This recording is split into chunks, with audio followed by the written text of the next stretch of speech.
por isso. Eu coloquei aqui, a tela ficou preta e nada fazia aparecer. Mas agora deu certo. Bom, vamos lá.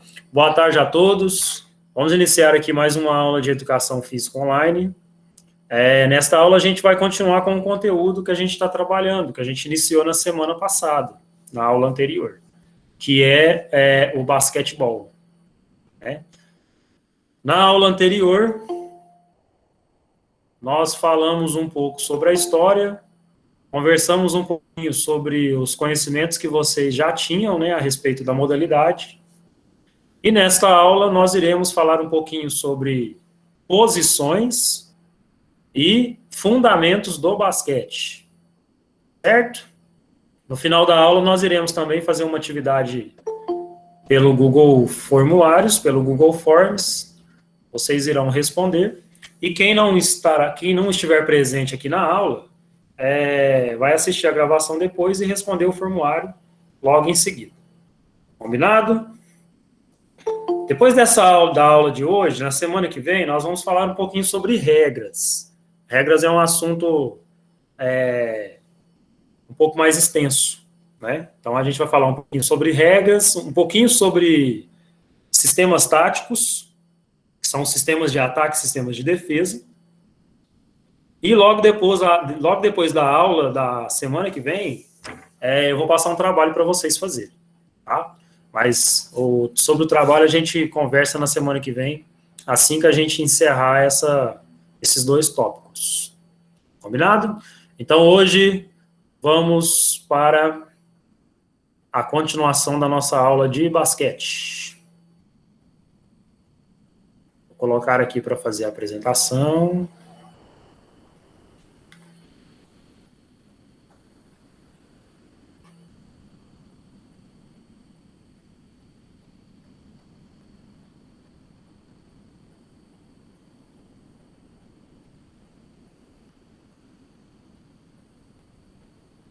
Estão conseguindo ver minha tela aí?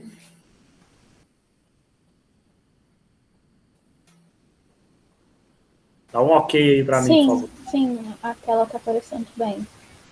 Beleza. Então, na aula anterior, a gente falou um pouquinho sobre a história, Conversamos um pouquinho sobre a história do basquete do Brasil também. Algumas curiosidades. Citamos alguns nomes de grandes jogadores aí da história, tanto do Brasil quanto do mundo, Na aula anterior também, eu disse para vocês que a gente ia trabalhar um pouquinho sobre posições e fundamentos hoje. E são sobre as posições que nós iniciaremos com o nosso conteúdo. Posições do basquete, nós temos 5 posições.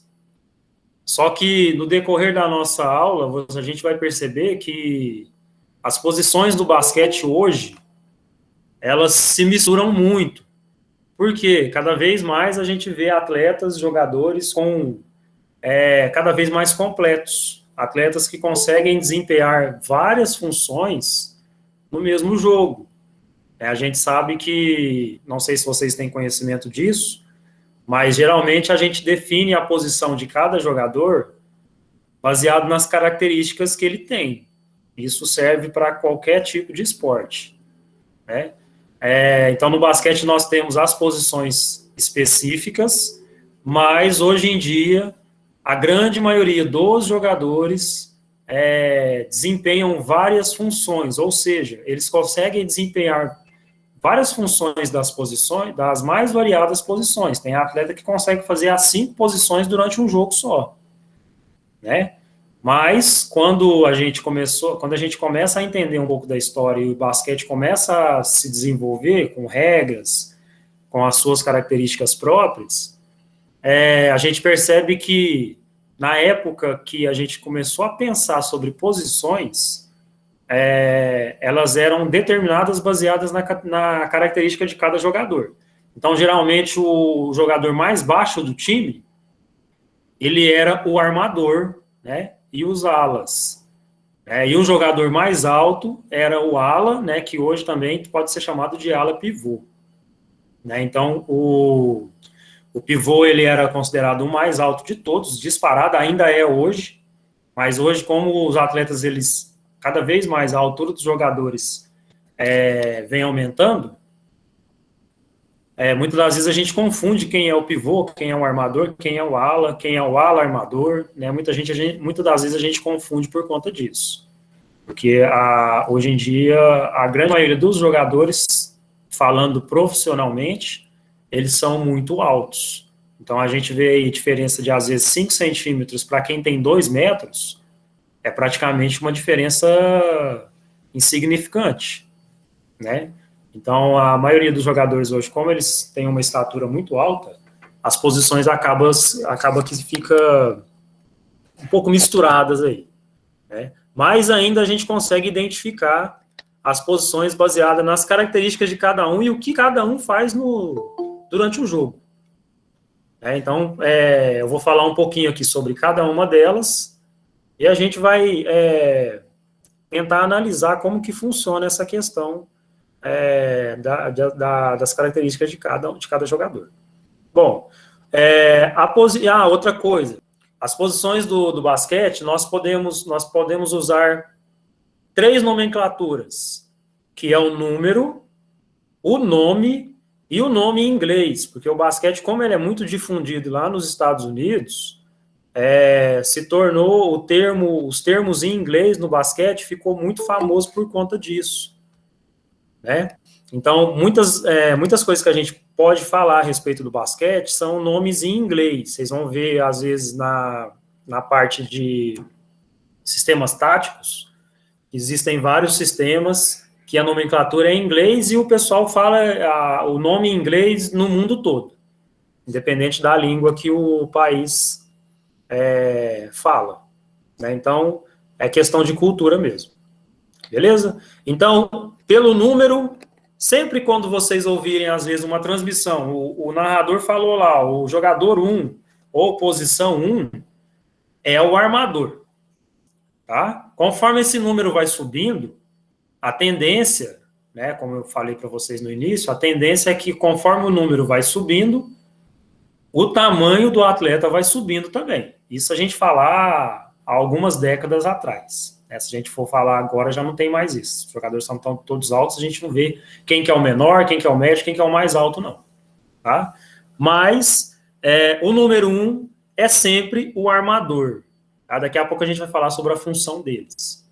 Em inglês, point guard, ou apenas PG, certo? Número 2, ala armador. Vocês vão ver também, quando a gente for falar das definições de cada um deles, vocês vão ver que a função do armador e do ala armador, elas se misturam.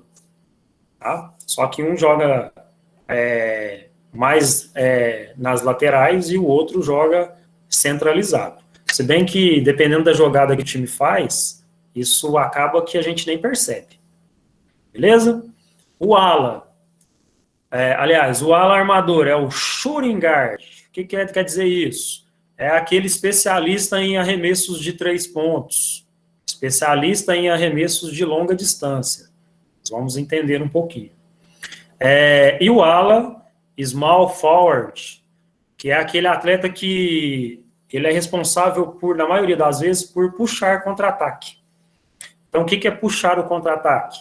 É quando você está na defesa, o time adversário faz um arremesso e erra, você pega essa bola rapidamente, esse rebote, e você lança para um jogador seu lá na frente, antes que a defesa adversária volte. Então, é um contra-ataque, certo? Geralmente, quem faz esse tipo de jogada, na maioria das vezes, é o ala. Beleza? Essa é a posição número 3. A posição número 4, aí a gente já vai começar a chegar mais próximo da cesta. Então, eu falei que o armador, ele joga mais centralizado. O ala armador, ele também faz a armação das jogadas, mas ele fica mais na parte lateral. O ala, ele já é um lateral, porque o próprio nome já fala, né? Ala direita e ala esquerda. Até um tempo atrás, as nomenclaturas eram essas, ala direita e ala esquerda. Hoje a gente não usa mais. E conforme o número vai subindo, mais próximo da cesta a gente vai chegando. Por quê? Os jogadores que jogam mais próximos da cesta, eles têm que ser mais altos mesmo. Para quê? Para disputar os rebotes, né? E os rebotes, os mais altos acabam tendo uma certa vantagem em relação a isso.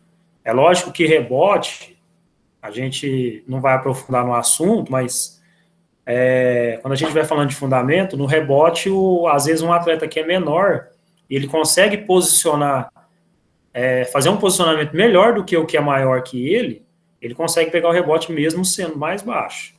Tá? Então depende muito do posicionamento de rebote. Certo? Mas o ala pivô, que é a posição número 4, e o pivô, que é a posição número 5, eles são os jogadores considerados mais altos do time, porque eles jogam próximo à cesta. No finalzinho da apresentação aqui sobre posições tem o mapinha, a quadra, e com basicamente qual que é a posição, a região que cada posição, cada jogador desse joga na quadra. Certo? Só para a gente começar a entender um pouco. Vamos passando. Bom, vamos lá, ó. Armador é aquele que organiza e planeja as jogadas, conduzindo a equipe para o ataque. Ele observa como a outra equipe joga defensivamente e define cada ataque. Ele costuma ser o melhor driblador e o melhor passador da equipe. Tem mensagem aqui. Sofia, você levantou a mão, pode falar. Sofia Chagas. Eu entendi. O 4 e o 5, eles são mais altos e o quê? Não entendi direito. Teoricamente, o 4 e o 5 são os jogadores que são os mais altos, porque eles precisam jogar mais próximos à cesta, mais próximos à tabela. Ah, tá, certo? entendi, obrigada. Por isso que eles têm que ser mais altos, porque numa disputa de rebote é quando alguém arremessa, erra, aí os jogadores vão disputar essa bola quando ela cai. Tá? Então, isso é rebote. Então, se o jogador ele for mais alto, ele vai ter uma certa vantagem na disputa do rebote. Por isso que o 4 e o 5 jogam mais próximos. Beleza? Entendi. Bom, seguindo aqui então, ó. O armador é aquele jogador que, se eu fosse falar antigamente, era o jogador mais inteligente do time. Isso não quer dizer que os outros não são. Mas a função do armador ela é muito mais completa. Por quê? É ele que faz a organização das jogadas. É ele que define qual tipo de jogada que o time dele vai utilizar naquele ataque. Não sei se vocês já perceberam, aqui nessas imagens aqui, tem até um dos jogadores está apontando o dedo para cima. Isso quer dizer que significa que o time, o ataque do time dele nessa jogada vai fazer uma jogada que geralmente é treinada. Né? Então ele está sinalizando. O outro time não sabe que jogada que é. Né? Ele pode sinalizar tanto com a mão, com o dedo para cima, pode sinalizar com, às vezes, o punho cerrado para cima. Às vezes eles costumam dar um tapinha aqui na cabeça. Isso tudo o cara não está ficando doido lá não, viu, gente? É tipos de jogada que está planejado para eles fazerem neste ataque. E quem comanda essa jogada, quem organiza, geralmente é o armador. Então ele é como se fosse o cérebro do time. Né? Ele que é encarregado de, baseado no momento do jogo, baseado em como a equipe adversária está defendendo, está fazendo a defesa, vocês vão ver em sistemas táticos, que tem tipos de defesa. Né? E baseado no tipo de defesa que a equipe está posicionada lá atrás, o armador vai identificar para o time dele qual jogada que eles vão fazer. Né? Basquete é um esporte que é jogada treinada o tempo todo. Né? Existe um tipo de jogada para cada momento do jogo. Então, tem jogadas para quando o time está vencendo, para quando o time está ganhando de muito, perdendo de pouco. Né? Então, é um jogo assim, bem organizado nesse sentido. Certo?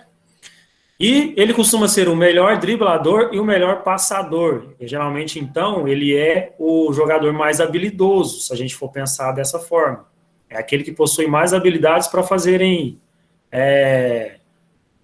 jogadas diferentes aí para poder enganar os seus adversários. Tem até na segunda imagem aí o nosso querido, quem acompanha basquete aí, quem sabe o nome desse cara do meio aí que tá com a bola? De camiseta preta. Alguém sabe? O Pessoal do basquete aí? Alguém sabe o nome de algum desses que estão aí, gente?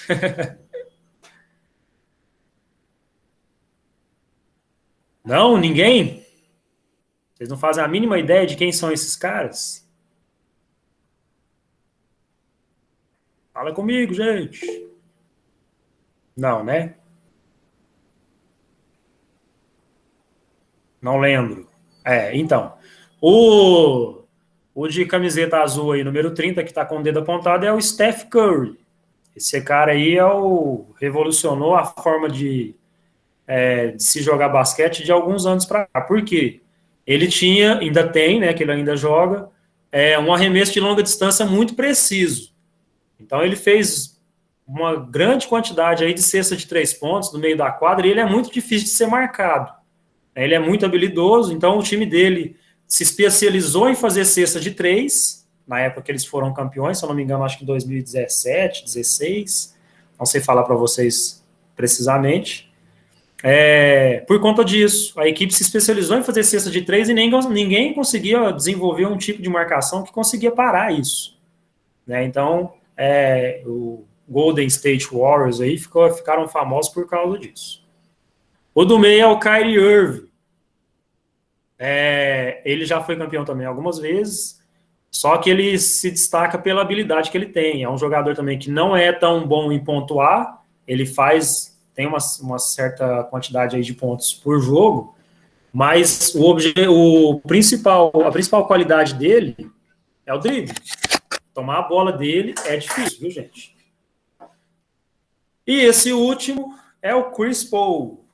Foi finalista da última edição dos jogos lá da NBA.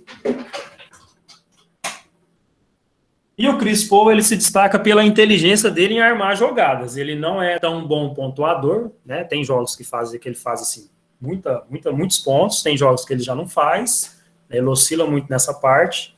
Ele tem o domínio do drible, mas não é tão semelhante aí ao Kyrie Irving e o Steph Curry, mas ele sabe organizar um ataque como poucos, né? Então ele é muito inteligente nesse sentido.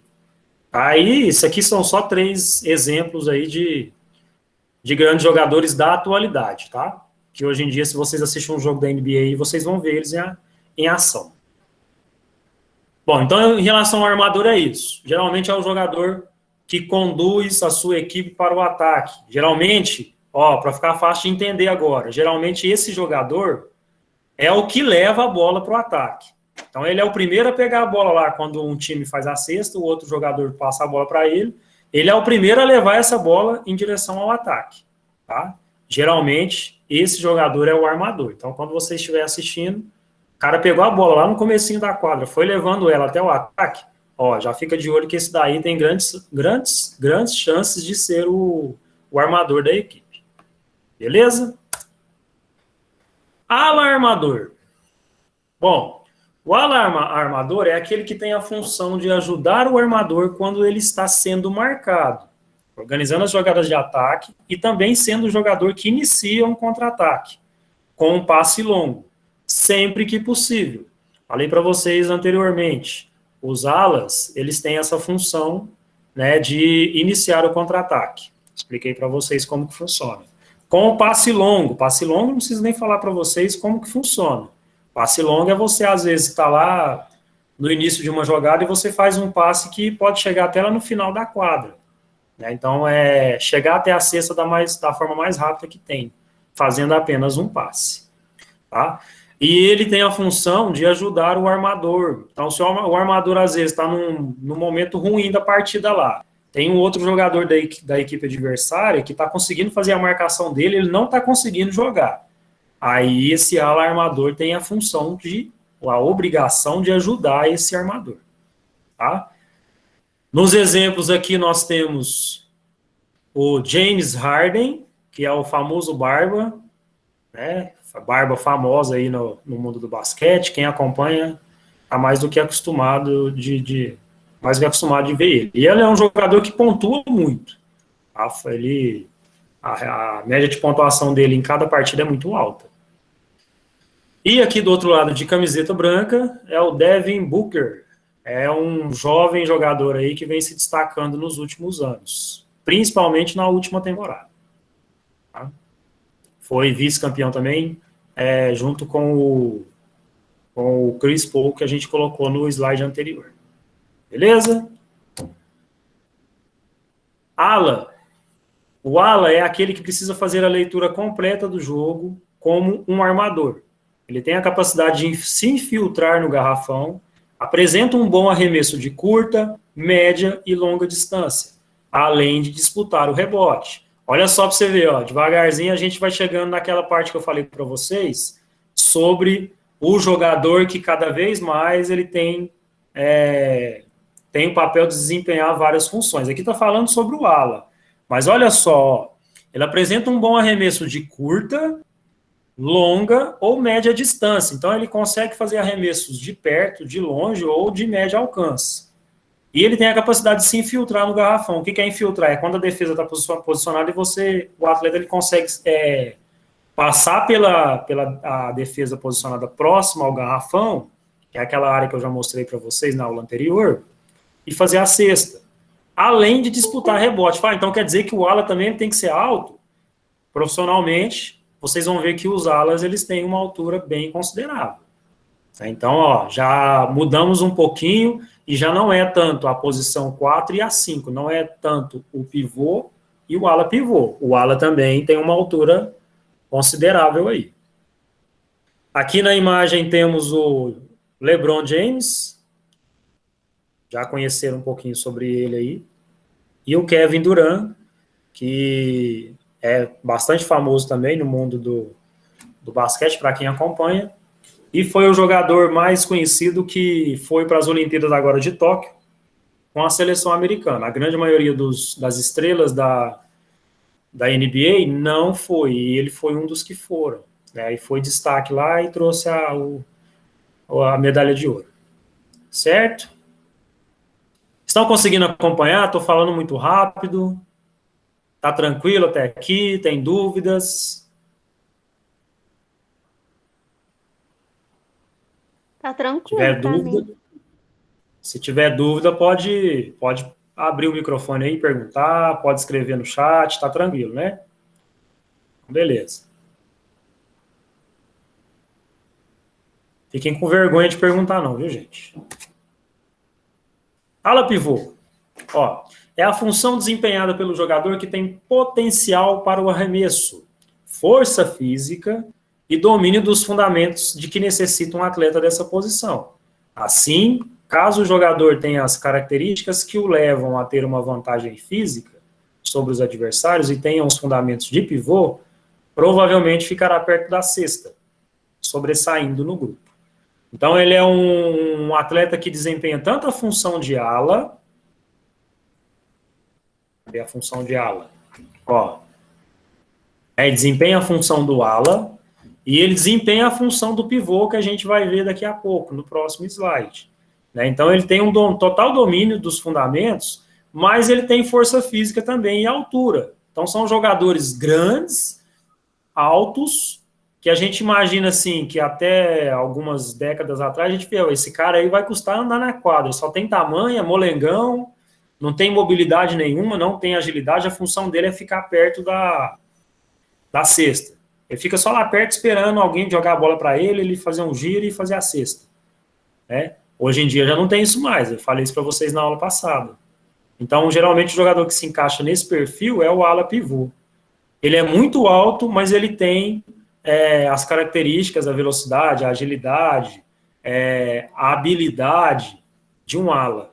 Né? Então, ele engloba aí muitas capacidades, muitas habilidades que até um tempo atrás era específico do ala ou do armador. Então, por isso que as posições vão se unindo aí, a gente acaba que nem percebe qual que é a função realmente, qual que é a posição realmente de cada atleta. Esse primeiro da foto aqui, número 34, é o Giannis Antetokounmpo, é um grego que joga muito, foi o último MVP, né, jogador mais valioso da liga, e foi campeão na última temporada. Né? Então, não tenho o que falar. E esse daqui é o Anthony Davis, também é famoso, já está com uma idade mais avançada, mas quem acompanha o basquete aí sabe da capacidade dele e o tanto que ele joga. Né? Então, são dois exemplos aí de ala pivô. E o pivô é aquele que joga mais próximo à cesta, tanto no ataque quanto na defesa, para disputar o rebote. Até coloquei aí, ó, quando o adversário arremessa a bola que não é convertida e ela volta porque bate no aro ou na tabela, geralmente é o jogador mais alto da equipe. Então a característica principal dele é essa, a altura e um bom desempenho nos rebotes. Só que, igual falei hoje em dia, falei para vocês, hoje em dia, o pivô também se confunde muito, porque aqui nós temos dois exemplos.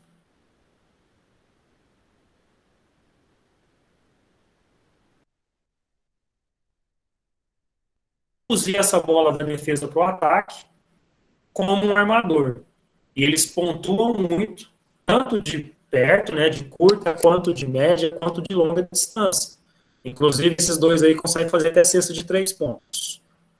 Coisa que era impossível se a gente pensasse há um tempo atrás para os pivôs. O cara é grandão, o cara não vai conseguir fazer arremesso de longa distância, não. O forte dele é pegar a bola ali perto da cesta. Quando ele está próximo da cesta, ele não precisa ter muita mobilidade, basta às vezes levantar o braço que ele vai conseguir chegar na cesta. Né? Então, isso vem mudando muito de uns tempos para cá. Mas a gente tem que saber as características de cada um. Né? Então, a gente entendendo as características, a gente consegue identificar mais ou menos qual posição esse jogador desempenha. Assim, volta aí que travou. Travou aonde, Guilherme? Eric, Guilherme. Travou quando você ia falar do pivô, que confunde muito o pivô com o ala pivô. Então, eu falei que o ala pivô, muitas das vezes a gente não consegue identificar se ele é um ala pivô mesmo, porque ele consegue desempenhar várias funções. É aquilo que eu falei no início. Hoje em dia, os jogadores, eles têm tanta capacidade, eu falo jogador de basquete profissional hoje, que muitas das vezes a gente confunde se ele é um ala pivô, se ele é um pivô, se ele é só um ala, se ele é um ala armador, ou muitas das vezes se ele é um armador, igual nesse caso dos dois aqui, ó, dos pivôs. Tem esses dois exemplos aí, são exemplos de pivôs que pega a bola lá no começo da quadra e leva até do outro lado da quadra, uma coisa que era impossível até pouco tempo atrás. Né? Até pouco tempo atrás, quando tinha as posições pré-definidas lá, quem levava a bola obrigatoriamente era o armador. Hoje em dia deu uma mudada nisso aí. Às vezes quem leva a bola, até os próprios pivôs que não tinham muita habilidade, principalmente em bater bola, que a gente fala, né, que é o drible, que é o ato de você quicar a bola, pivô não conseguia fazer isso até um tempo atrás, por conta do tamanho dele, pelas características que ele tinha mesmo. E os treinamentos eram voltados para o que ele precisava fazer. Então eles treinavam fazer giro, fazer, às vezes, enterrada, treinava pegar rebote, né? Então não tinha esse tipo de treinamento no geral. Hoje em dia todo mundo treina igual todo mundo. Então não tem muito essa questão dependendo muito da característica do jogador, não. Certo? Aqui nós temos dois jogadores que jogam nos Estados Unidos, mas não são americanos. Esse número 24 aí de vermelho é o Joel Embiid, ele é um camaronês. E o de baixo é o Nikola Jokic. Ele é daqueles países lá do leste europeu. Não sei falar para vocês se é da Hungria, se ele é da Bulgária, se ele é da Letônia, se ele é da Lituânia, daqueles países lá. Tá? Ele e alguns outros jogadores da NBA da atualidade, principalmente os jogadores que vieram da Europa, eles tinham uma forma de jogar na Europa. Mas basquete não joga do mesmo jeito em qualquer lugar? Os fundamentos, sim. Mas a forma de jogar, a forma, às vezes, de se defender, a organização dos ataques variam muito. Se a gente comparar Europa com Estados Unidos. Os Estados Unidos tinham uma forma de jogar, os países da Europa tinham outras. Conforme os jogadores da Europa passaram a jogar nos times lá da NBA, nos Estados Unidos, eles foram agregando, foram levando esse estilo de jogo europeu, que priorizava mais o passe, mais a organização do jogo, para os Estados Unidos. Aí cada vez os jogadores foram ficando mais completos. Certo? Dúvidas até aqui?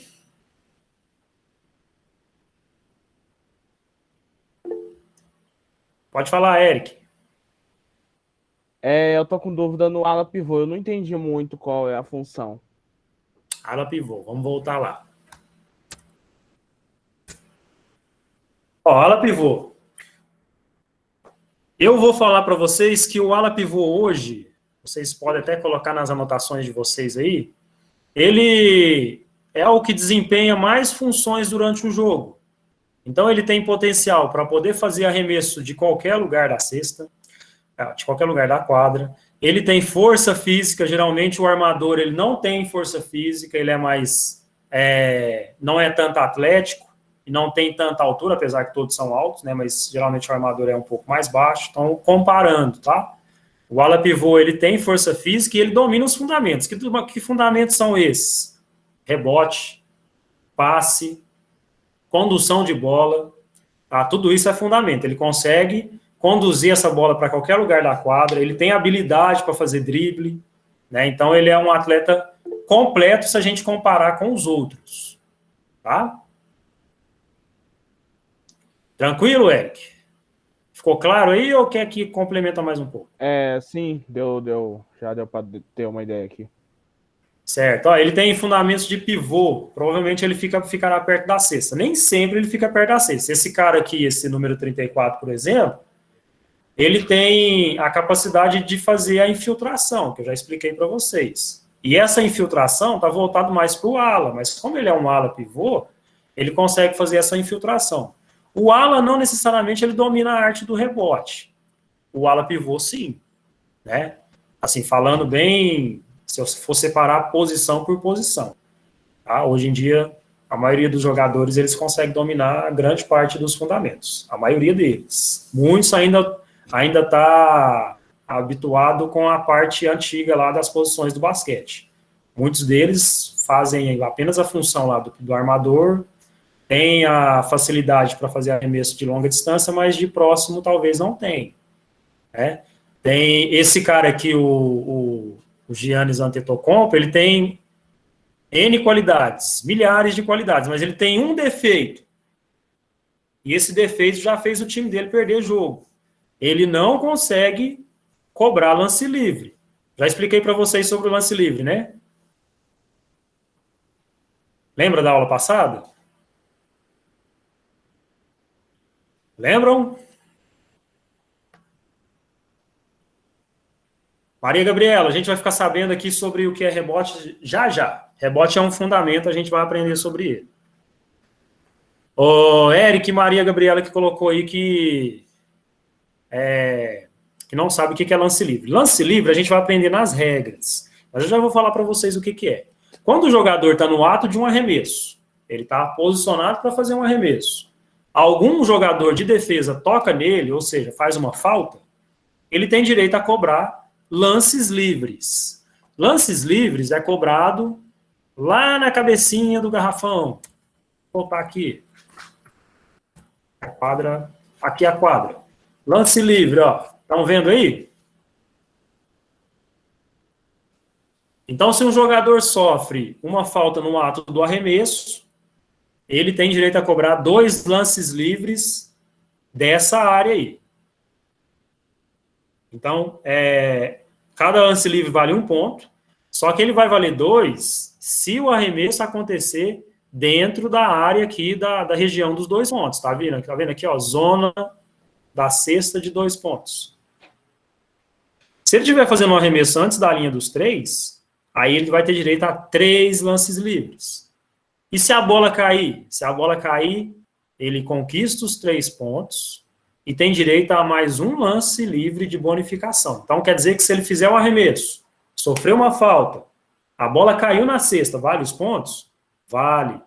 Então, valeu os pontos, ele ganha os pontos da onde ele fez, e ele tem direito a um lance livre de bonificação. Lance livre sempre vale um ponto, mas dependendo da situação, ele pode ter direito a 2, 3, dependendo, ele pode ter 1. Quando acontece uma falta técnica, por exemplo, que a gente vai aprender em regras, tá? Então, o lance livre é cobrado dessa região aqui, ó, na cabeça do garrafão. Esse jogador que eu falei para vocês, ele tem uma dificuldade danada para poder fazer arremesso de lance livre. Não consigo entender por quê. Porque, teoricamente, quando o jogador é mais alto, teoricamente, ele está mais próximo da cesta. Se ele está mais próximo da cesta, ele consegue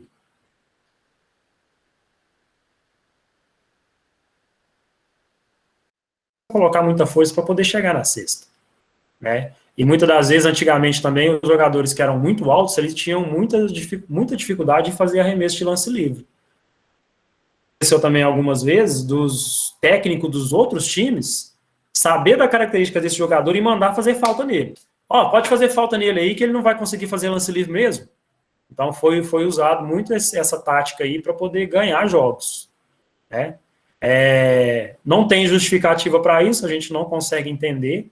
Pode ser que talvez, por conta da trajetória que a bola precisa fazer, né, que é aquela parábola que a gente vai aprender quando a gente estiver falando sobre arremesso.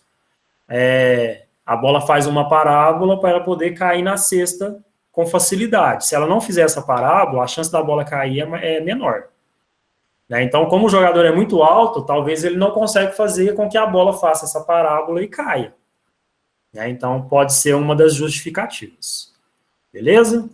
Mas, no mais, ele consegue dominar aí a grande parte dos fundamentos aí de todas as posições. Quanto do armador, do pivô, né, do ala, né? Então, é um jogador bastante completo. Então, quer dizer que todo jogador é completo, professor? A grande maioria deles, sim. Se a gente pegar os jogadores de alto nível, que são consideradas estrelas do basquete, eles conseguem desempenhar praticamente todas as funções, né? É só o jogador que sofreu a falta que pode fazer o arremesso? No caso, quando vai cobrar 2 lances livres, ô Maria Gabriela? Quando ele vai cobrar o lance livre? Não necessariamente. Ó, quando acontece uma falta técnica, o que é uma falta técnica? A gente, querendo ou não, a gente vai falando um pouquinho sobre regras antes de chegar no assunto regras, que é na próxima aula, mas o jogador, quando ele sofre uma falta técnica, o que é isso? O árbitro vira para ele e faz isso, ó, essa posição aqui, ó, com o dedo, com a mão e com o dedo aqui, ó, falta técnica, formando a letra T aqui. O jogador, ele não concordou com uma decisão que o árbitro tomou. Exemplo, a bola saiu, ele achou que a bola era do time dele, o árbitro deu bola para o outro time. Ele não concordou. Ele reclamou. Beleza. O árbitro continuou com o jogo e o jogador continuou reclamando. Resultado, falta técnica para ele. Então, geralmente é uma falta que serve para disciplinar o atleta. Ah, peraí, você está reclamando demais. Falta técnica para você. Não é igual no futebol que às vezes os jogadores fazem uma rodinha no juiz lá e quer bater no juiz. No basquete não tem isso. No basquete você reclamou. Dependendo do árbitro, ele vai te dar um aviso. Ó, aconteceu isso, isso e isso. Beleza. Você continuou reclamando, ele vai te dar uma falta técnica e não vai ter nem discussão. E uma outra parte de regras que tem a ver com a falta técnica. Se você tomar 2 faltas técnicas no jogo, você é excluído da partida. Você é expulso, você não volta mais, né? Basquete não tem cartão, vocês vão aprender também. Mas se você tomar 2 faltas técnicas, você é excluído. Tem outras situações que o atleta é excluído. Beleza, voltando. Maria Gabriela. Então, quando ele toma 2 faltas técnicas, aliás, tomou uma falta técnica, o time tem direito a cobrar um lance livre e a posse da bola. Então, é um lance livre e a bola vai voltar para o time que cobrou o lance livre. Então, ele tem direito de ter, um exemplo, 2 ataques. Faz o lance livre, valendo um ponto só, tá? e depois a bola vai para a lateral para o time dele mesmo. É como se o jogador cobrasse um pênalti no futebol, fizesse o gol e a bola aí fosse para o time dele. Ainda, tá? Então o basquete é assim. No caso da falta técnica, quando um time ganha uma falta técnica, quem cobra o lance livre pode ser qualquer um deles. Geralmente o técnico escolhe o atleta que tem mais precisão, é aquele que na hora do treino consegue acertar mais lance livre aí possível. Então o atleta vai escolher, fulano, vai lá e bate o lance livre lá que você tem um aproveitamento melhor do que os outros. Então, nesse caso, pode ser qualquer jogador. Quando é falta, quando o atleta recebe a falta, o atleta que sofreu é quem vai cobrar o lance livre. Certo? Ficou claro, Maria?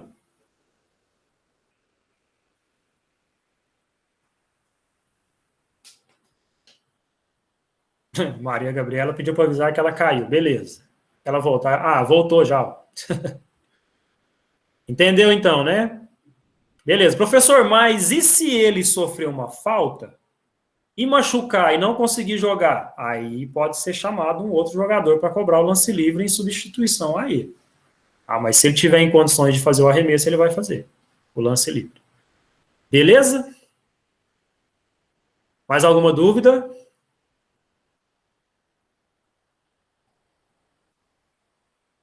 Não? Ok. Bom, aqui está o mapinha com a quadra dividida ao meio, né? Com as posições, isso aqui de ataque, viu, gente? O time está atacando, e aqui nós temos a posição 1, que é o ala armador, é o armador. A posição 2, que é o ala armador. A posição 3, que é o ala, apenas ala. E a posição 4, que é o ala pivô. E a posição 5, que é o pivô. Aqui está na nomenclatura em inglês, mas dá para vocês entenderem aí. Então, posição 1, armador. Posição 2, ala armador. Posição 3, ala. Posição 4, ala pivô. E posição 5, pivô. Certo? Tranquilo?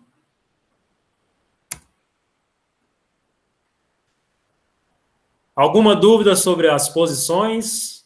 Podemos passar aí para os fundamentos? Perguntas, comentários?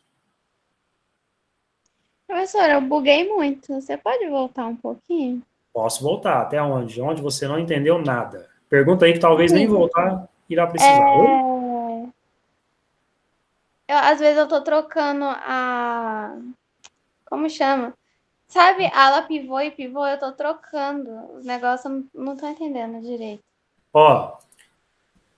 Faça entendimento.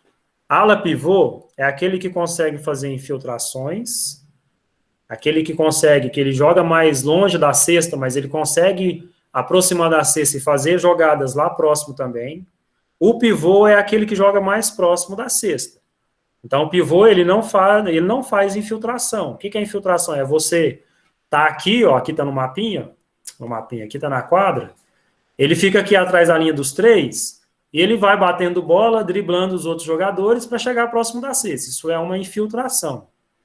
Certo? E o pivô, não. O pivô, ele vai jogar mais próximo da cesta aqui, mais perto. Porque, geralmente, ele é um jogador que tem pouca mobilidade. É um jogador mais lento. Tá? Então, para ficar fácil de entender nesse sentido aí. Certo, Letícia? Sim. Agora deu para entender. Obrigada. Vamos fazer assim, usa a cesta como referência. O jogador que joga mais próximo à cesta é o pivô. O jogador que também joga próximo à cesta, mas ele tem funções de infiltração, ele é o ala pivô. O jogador que consegue dominar vários fundamentos e os arremessos de curta, média e longa distância, vamos colocar o ala. O ala armador é o jogador que ajuda o armador quando o armador não está conseguindo jogar. Resumindo, tá, gente? E o armador é aquele que organiza a jogada. Que organiza a jogada, jogador inteligente, jogador que consegue memorizar a posição de defesa da equipe adversária e, baseada na posição que eles estão defendendo, ele vai falar para o time dele que jogada vai ser esse ataque. Então, resumindo, é isso. Beleza? Beleza. Mais alguma dúvida aí, pessoal? Tranquilo até aqui? Pois vocês vão ter trabalho para... Oi? Você passou chamada no início da aula? É que eu perdi o início só. Não passei, não. A chamada, eu vou colocar um formulário para vocês responderem aqui as perguntas. E o formulário, como vocês vão ter que pôr o nome, já vai servir para a chamada, tá? Tá bom, então. Combinado? Lembrando que a atividade da semana passada e a atividade dessa semana tem um valor de 2 pontos, tá? Então é importante fazer. Fundamentos. O que é fundamentos? Quando a gente... Oi, Sara. Prof, o ala faz o quê? Só ala. Só o ala? O ala é o jogador que joga mais na lateral da quadra, lateralmente, ou de um lado ou de outro, e ele tem a função, vou voltar aqui para você, tem a função também de fazer a infiltração no garrafão, tá? E apresenta um bom arremesso de curta, média e longa distância. O ala, ele confunde muito com o ala pivô, tá, gente? Só que o ala pivô, ele joga mais próximo ao garrafão. Ele tem essa função também de fazer a infiltração, mas ele joga mais próximo. Se a gente vê aqui no esquema aqui, no desenho, vocês vão ver que o ala pivô, ele está aqui, certo? E o ala, ele está aqui, então ele está um pouco longe da cesta, mas ele faz a infiltração. O ala pivô, ele não faz essa... Ele faz a infiltração também, mas ele joga muito mais próximo da cesta do que o ala. Beleza? Ok? Tranquilo aí, Sara?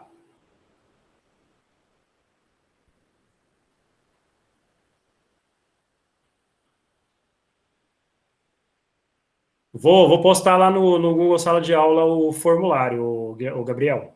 Pode ficar tranquilo. Sara, tranquilo?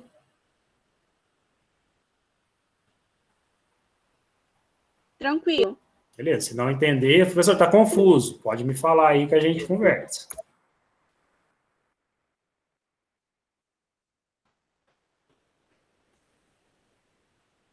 Beleza, Gabriel, se você precisa sair, pode sair sem problemas, tá? Mas tem que assistir a gravação depois para poder responder as perguntas que está lá no formulário.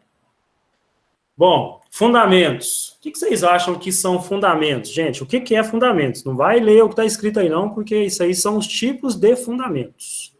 O que vocês acham que é fundamentos?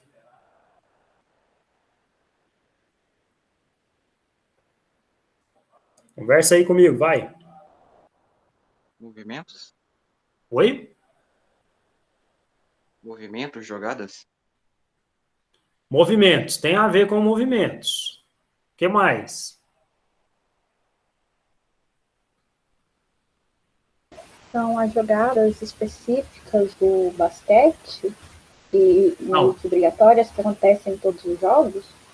Não. Que eles treinam? Não, nesse caso aí são jogadas mesmo, são os sistemas, são as táticas que eles utilizam. Isso aí que você falou são as táticas que a equipe utiliza para poder colocar em prática durante o jogo. Aí a tática depende do time que você tem, depende do time que você está jogando contra. Tá? Mas não tem muito a ver com fundamentos. Fala, Gabriel. Estratégia para ganhar o jogo? Não, a estratégia também entra nos sistemas, na tática. É lógico que você pode usar essa tática, pode usar essa estratégia para fazer determinados fundamentos, tá? Mas se for falar estratégia e tática, basicamente é o que você vai precisar fazer durante o jogo, em forma de jogadas, para você conquistar o ponto. Certo? Vamos lá. Fundamentos. Fundamentos é o que eu preciso saber, resumindo, tá, gente? É o que eu preciso saber para poder jogar basquete. Tá? Então, eu preciso não. Se eu dominar esses fundamentos que estão aí, eu consigo jogar sem maiores problemas. Se eu domino alguns deles, eu também consigo jogar, mas determinada hora do jogo, eu não vou conseguir levar vantagem se eu não dominar certos fundamentos. Então, resumidamente, fundamentos é basicamente o que você precisa para você aprender a jogar, beleza? O primeiro deles é o controle do corpo. Controle do corpo, eu vou falar sobre ele daqui a pouco. O segundo é o manejo de bola. É a forma que eu manuseio essa bola, a forma que eu conduzo essa bola, seja para qualquer direção que for, seja para qualquer finalidade durante o jogo. Então, o manejo de bola também é um fundamento importante. Quando a gente está iniciando o basquete lá na infância, lá no final da primeira infância, na pré-adolescência, controle de corpo e manejo de bola é uma das coisas que os meninos mais fazem, os alunos, no caso. Né? Manejo de bola também eu preciso acostumar com a bola de basquete. A bola de basquete ela é diferente de todas as bolas de esportes de quadra, tanto no peso quanto no tamanho.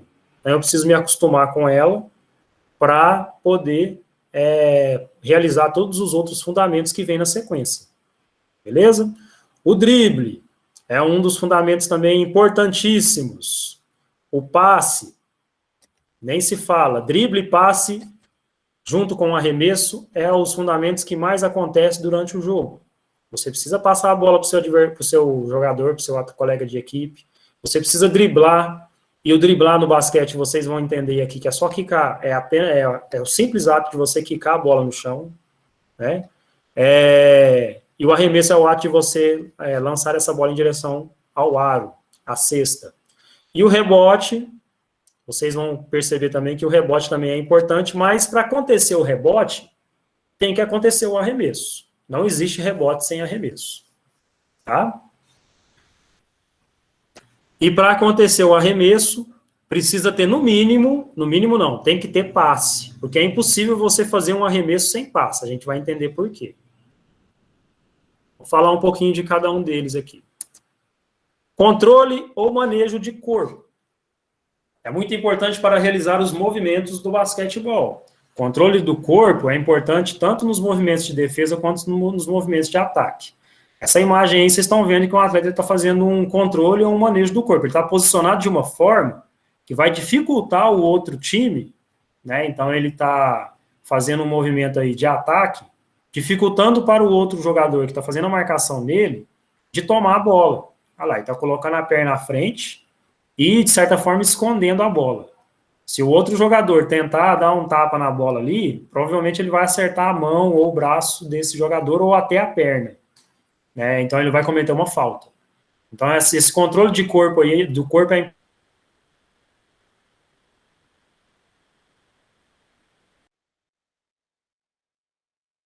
pegar um rebote, né? Então, o controle e o manejo do corpo é importante nesse sentido. Certo? Manejo de bola.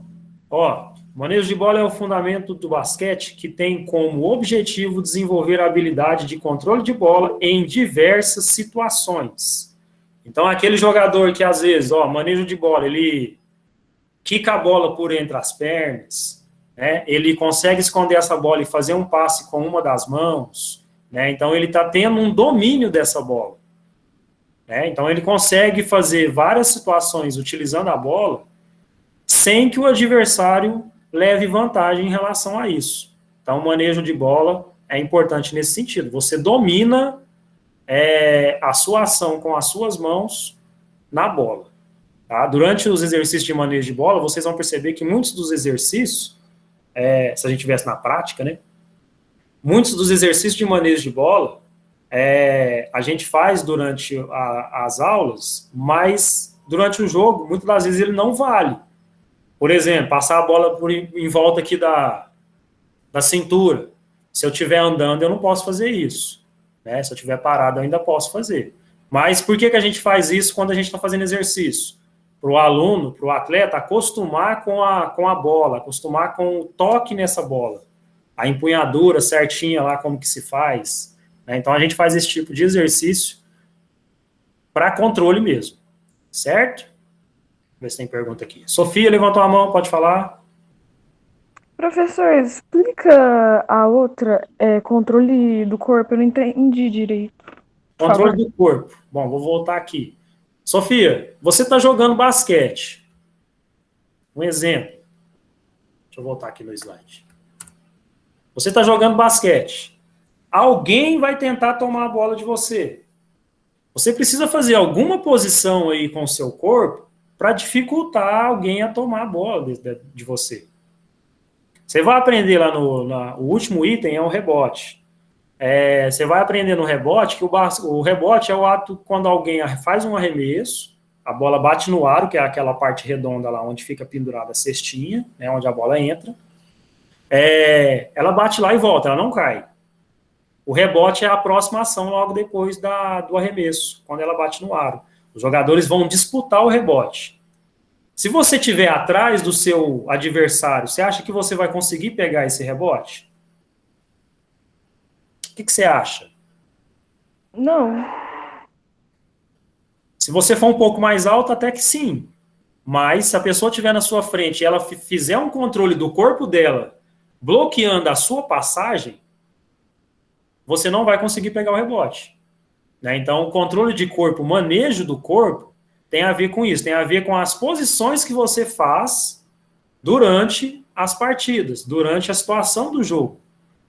Eu preciso fazer um controle de corpo aqui, porque o meu colega foi passar a bola para mim, a bola foi passada muito alta, então eu preciso saltar e tem que cair de forma correta, porque senão eu vou cometer uma andada. Uma andada eu não posso cometer, né, que é dar mais de dois passos com a bola na mão. Então, tudo isso é controle ou manejo do corpo. É a forma que você se movimenta, a forma que você conduz o seu corpo em determinada situação do jogo. Certo? Agora eu entendi, obrigada. Entendeu? Beleza. Por nada. Manejo de bola. Drible. O drible é um dos fundamentos do basquetebol mais utilizados durante uma partida. É o ato de quicar a bola com uma das mãos. O drible é usado para que o jogador de basquete possa se deslocar com a posse da bola. Beleza. Então, para mim deslocar com a bola na mão, eu só posso fazer esse deslocamento driblando, ou seja, quicando a bola. Esse é o mais tranquilo de entender, gente. Eu estou quicando a bola, eu estou driblando. É diferente, muita gente confunde. Mas o drible no futebol você precisa ultrapassar o adversário com a bola no pé. No basquete, não. O basquete é só quicar a bola. Estou quicando a bola, eu estou driblando. Independente se tem alguém me marcando ou não. Certo? Então, o drible é bem tranquilo de entender aí. O drible é um dos fundamentos que eu consigo praticamente jogar sozinho. Se alguém passa a bola para mim, eu vou driblando, vou passando por todos os meus adversários e consigo fazer a cesta, realizando apenas o drible ou arremesso, eu consigo fazer a cesta, né? Só que antes do drible, eu preciso de um passe. Alguém tem que passar a bola para mim poder driblar. Beleza? Dúvidas aí?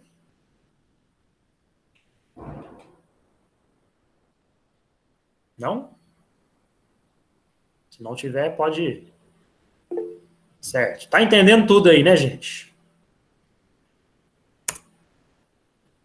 O passe. Para ficar mais fácil de entender ainda, é o ato de você lançar essa bola para um jogador do mesmo time que o seu. Tá? Então, o passe é o ato de você lançar essa bola para um jogador do seu time. Estou com a bola na mão. Joguei essa bola para alguém do meu time, eu estou fazendo um passe. Aí existem 3 tipos básicos, 3 tipos mais conhecidos, que é o passe de peito, que essa menina aí de amarelo está fazendo, né? A bola fica nessa região aqui do peito, com as mãos posicionadas ao lado da bola. Se vocês observarem o braço dessa menina, o braço está flexionado. ou seja, está dobrado. Quando ela faz o passe, ela estica esse braço, então ela está empurrando a bola em direção a um colega de equipe. E se vocês observarem também a posição das mãos, não sei se vocês estão me vendo aqui, a posição das mãos, ela começa dessa forma, e quando finaliza o passe, ela termina dessa forma. Ou seja, eu estou empurrando a bola. Segurei, empurrei. Segurei, empurrei. Certo? Então, esse é o passe de peito. O passe picado é a mesma ação, só que ao invés de eu lançar a bola no ar, eu vou lançar a bola no chão para que ela dê um kick no chão primeiro, antes de ir na direção do meu parceiro, do meu jogador, do meu colega de equipe. Tá? Então, o passe picado é a mesma ação, mas a direção da bola muda. A direção da bola vai no chão primeiro, para depois ir na mão do colega. Em que momento que a gente utiliza esse tipo de passe, professor? Na hora que tem alguém fazendo uma marcação para você. Ó. Tem uma pessoa de frente para você fazendo uma marcação. Nessa imagem do meio, tem como o atleta o jogador fazer o passe de peito? O que vocês acham?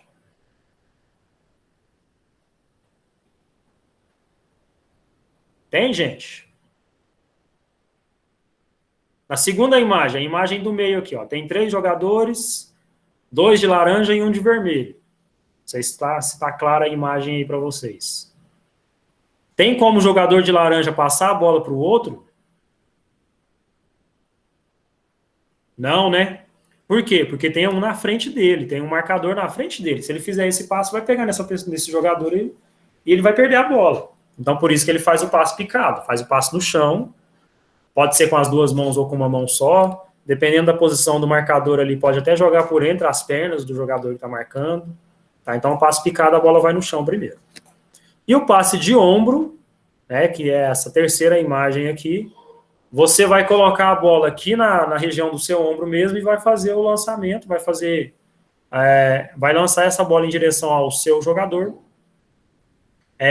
saindo do ombro. Então, eu seguro aqui com as 2 mãos, mas na hora de lançar eu lanço com uma só. Beleza? Aí tem passe por cima da cabeça, tem passe com uma mão só, tem vários tipos de passe, mas os mais usados são esses 3. Certo? Passe também é tranquilo de entender. Arremesso. O arremesso é a ação de ataque que tem como objetivo realizar uma cesta.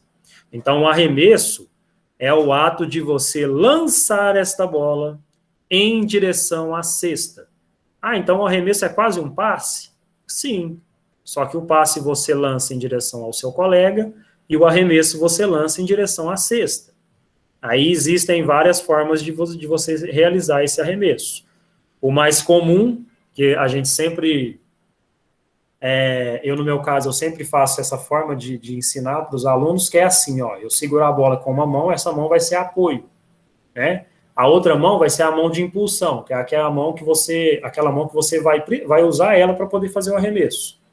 Então, aqui, ó, eu vou formar a letra T, ó. Os meus polegares estão formando a letra T, ó. Então, é mão de apoio e mão de impulsão. Essa mão aqui vai empurrar a bola na direção da cesta, ó. E para fazer esse movimento, automaticamente você tem que fazer esse movimento aqui com o punho, utilizando os dedos e o punho praticamente. Tá? Vocês estão vendo na imagem aqui da mulher, ó, que ela está segurando a bola, está tendo a mão de apoio lá atrás, vocês não conseguem ver, só conseguem ver um pedaço do braço, né? E no ato do arremesso, ela vai levantar esse braço e vai fazer esse movimento aqui com as mãos. Tá? Muita gente fala que a mão de apoio também serve como mira, porque você está segurando a bola aqui, e quando você vira, você está mirando. Estou mirando a cesta. Certo? Arremesso também é tranquilo de entender o que significa. Ok? Mais alguma dúvida? Professor, Oi? eu não entendi muito, bem o comecinho que é fundamento. Eu não entendi se o fundamento.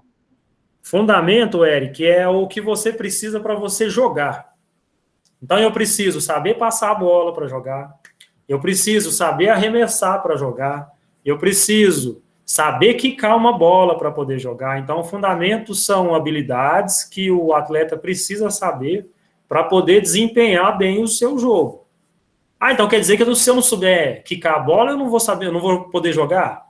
Você vai poder jogar, mas você vai cometer várias infrações por conta por conta de você não souber dominar esses fundamentos. Exatamente, habilidades fundamentais. Então, você precisa saber certos fundamentos para poder jogar. 3 deles são os mais usados. A gente falando amadoramente, a gente falando de iniciação, quando a pessoa está aprendendo a jogar, que é o passe, o drible e o arremesso. Você precisa saber quicar uma bola, você precisa saber passar a bola para o seu colega e você precisa saber arremessar a bola na cesta. Se você dominar esses 3, você já consegue jogar. Se você dominar os outros 3, que é o rebote, manejo de corpo e manejo de bola, você consegue jogar num nível acima. E se você consegue jogar cada vez mais treinado com esses fundamentos, você já vai aumentando o seu nível e vai virar aí um jogador profissional. Beleza? Além da tática que vai entrar na parte dos sistemas táticos que a gente vai aprender na última aula. Combinado? Ficou claro aí, Eric? Sim, obrigado. Beleza. Rebote. Quem tinha perguntado aí sobre o rebote? É a Sara?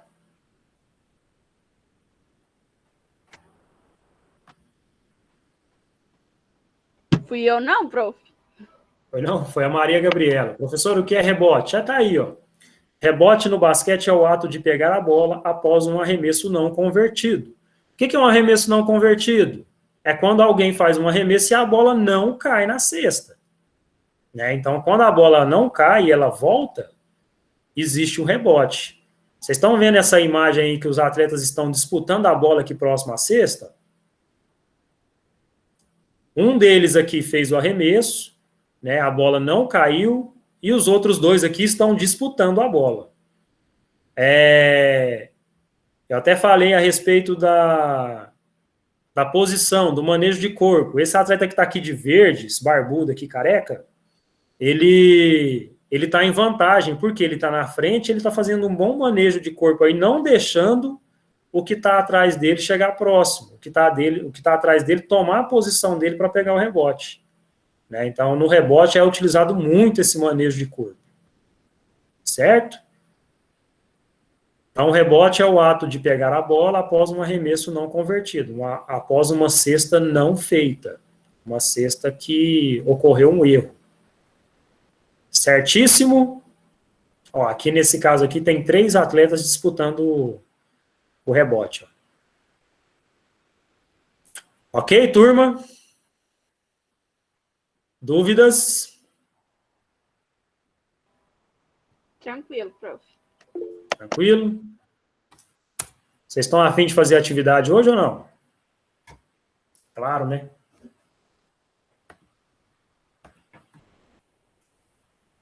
Claro que não, professor. Claro que não.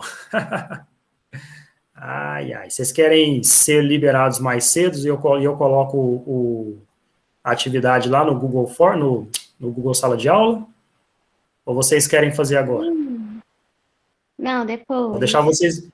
Vou deixar vocês votarem.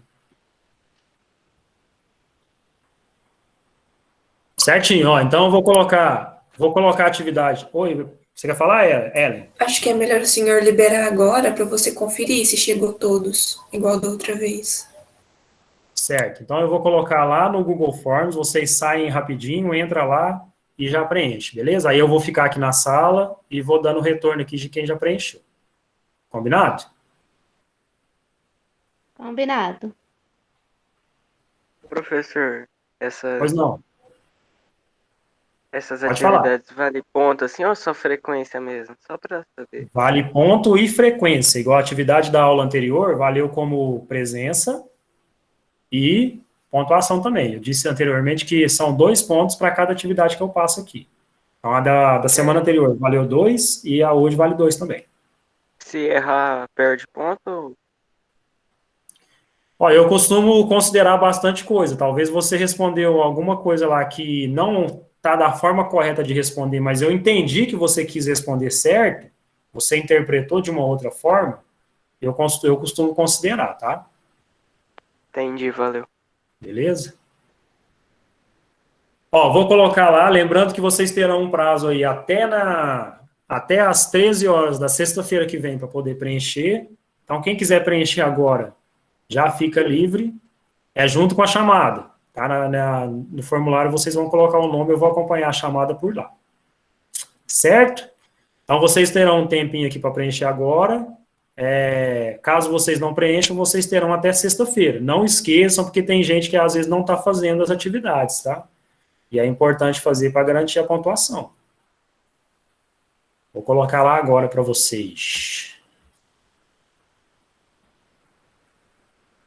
Pode sair, Yuri. Se você não quiser receber o feedback aqui, se você respondeu ou não, pode sair.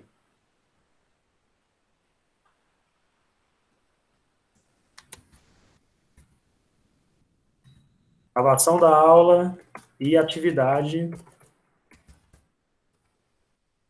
de fixação.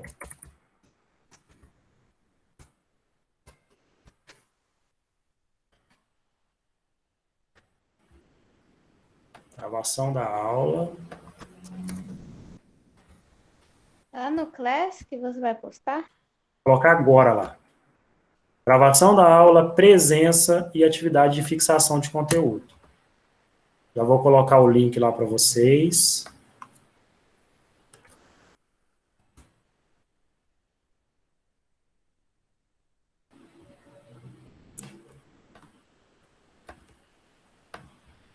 Peraí.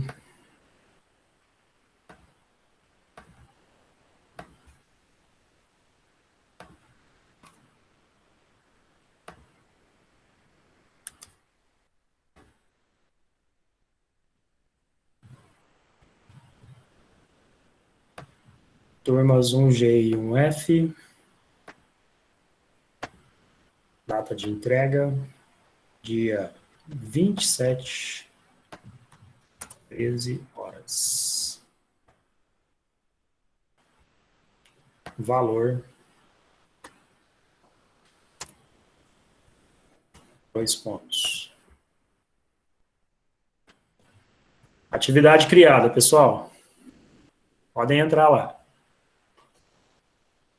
Quem não tiver um retorno, quem não quiser um retorno agora, se preencheu ou não, vocês podem sair da aula, tá? Eu vou terminar aqui a gravação e vou dando o retorno aqui para quem já preencheu, tá bom?